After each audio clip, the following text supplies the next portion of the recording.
Hello, welcome back. Structural steel offers several advantages over other competing materials such as concrete, timber, or bricks, etc. So these advantages are going to be discussed here. So first advantage is it has high strength per unit weight. Now the high strength per unit weight means that structure made of steel sections weigh less than those made of other materials. So on the basis of strength per unit weight ratio, steel is at least 3.5 times more efficient than concrete. Now, steel is equally strong in compression as well as in tension. Steel is so strong in tension that if we replace 1 unit area of it in tension, now considering the yield strength of steel as 450 MPa, we will be needed to use an equivalent concrete area about 200 units. Now here I would say that concrete grade that we will use will be M30. So if we replace 1 unit of steel with M30 grade of concrete, then we will be required 200 units of M30 grade of concrete to resist the same tensile force. Concrete as a material is efficient when the load carried is essentially compressive. So we know that concrete is very good in compression. This fact is of great importance for long span bridges, tall buildings, and structures with poor foundation conditions.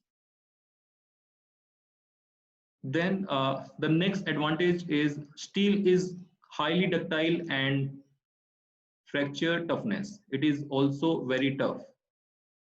So first we will discuss about the high ductility. It is basically the property of material which enables it to undergo extensive deformation without failure under high tensile stress. The structure which are built with structural steel, the occasional human error such as accidental overloading does not cause problem due to this ductility of steel. A further advantage of structure made of steel due to its ductility can be that when it is highly overloaded, the large deflection give visible evidence of impending failure. Therefore, this aspect is very important for the safety of the occupants. Coming to the other property, that is toughness, fracture toughness. The toughness can be defined as the ability of material to absorb energy in large amount. And as steel is very tough, so due to this toughness and ductility, steel members can be subjected to large deformation during fabrication and erection without fracture. So this can be possible only because of the presence of these two properties. So thus the steel can be bent, it can be hammered, sheared, or it can have holes punched in it without visible damage. The next property is the elasticity. Steel behaves closer to the design assumption that most materials because it follows Hooke's law up to a fairly high stress. As steel is very strong, it follows the Hooke's law at up to a very high stress, and the moment of inertia of steel members can be calculated definitely or to a very accurately, while the value obtained for a reinforced concrete structures are not accurate depending on the extent of cracking. Why? Because the stress strain curve for the concrete is not as we get in case of the mild steel. The next advantage is the uniformity. The quality of steel intensive construction is invariably superior steel intensive here means where we encourage to use steel more and more in any structure, so that construction can be called as steel intensive construction. So it is invariably superior when compared with that of construction involving other materials, such as in case of concrete, or in case of stone construction, or in case of brick masonry construction. This is especially important in India. Why? Because the quality of control in construction is very poor. Moreover, if properly protected, the properties of steel do not change appreciably with time, as in case we see in case of reinforced concrete. The next advantage, to some extent, we can say that steel is environment friendly. Steel is recyclable. From a data, I found that over 900 million tons of steel is recycled annually worldwide, which represent 50% of all the steel produced. So this is another characteristic. The other benefit or the other advantage in terms of environment friendliness can be steel can be readily be disassembled at the end of its useful life. It means that steel component can be reused in future structures without the need of the recycling, resulting in the saving of energy and avoidance of CO2 emission from the steel production processes. While in case of concrete, it cannot be recycled. The other advantage can be versatility. Using structure steel, it is possible to fasten different members using simple connection techniques such as welding, bolting, and riveting. Well, this is not possible in case of concrete again. The next advantage is prefabrication. Well, steel components are basically manufactured at the factory, and they are transported to the site, erected using the bolting and welding connections. While this kind of prefabrication is not easy in case of concrete structures, although concrete can also be prefabricated, but it is not very easy to manufacture and to control the quality. The prefabrication of steel structure results in the proper planning of construction. It also and it in that it saves the time and money.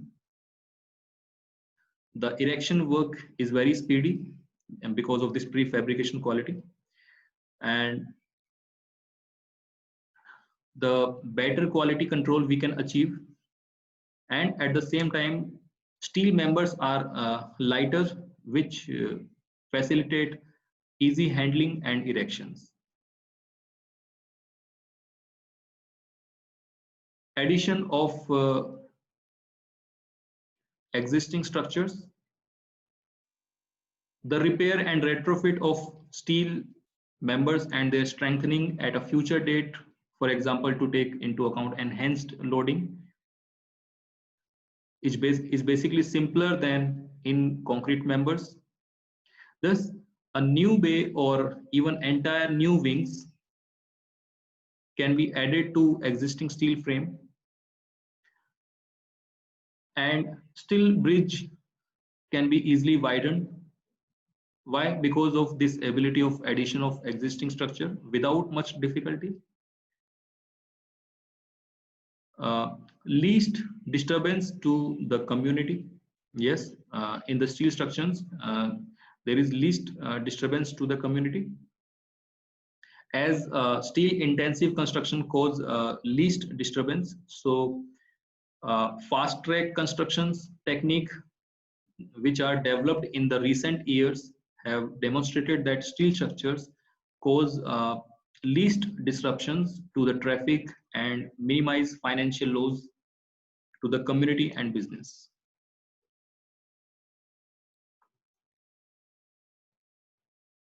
Now, as steel has several disadvantages, it also has some as the steel has several advantages, it also have some disadvantages. Now, what are those disadvantages? We will see them. First disadvantage is the maintenance cost. Most steels are susceptible to corrosion when freely exposed to air and water, and therefore we must periodically paint, and that cost extra cost for maintaining the steel structures. The next disadvantage is fireproofing cost. As we know that steel is very weak, steel loses its strength when the temperature rises,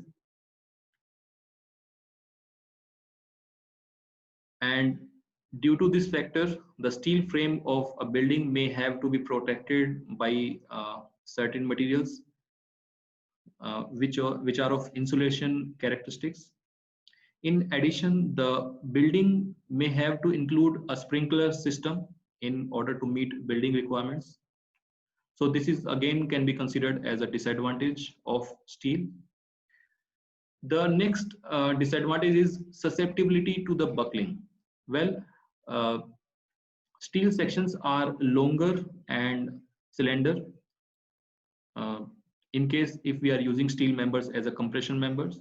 So there is a very greater danger of buckling, because longer the steel or slender the steel members, if they are subjected to compression force, then there will be a chances of buckling. So that is again considered as a disadvantage. The other disadvantage is the fatigue. Now, fatigue is a criteria of failure in which steel fails because of the uh, cycling load. Now, it is again a very undesirable property of steel. So these are the disadvantages. I don't think there are much disadvantage of steel. So basically, these are four disadvantages that I feel should be considered in this criteria. Now, in the next part, we will know the historical backgrounds of steel. Thank you.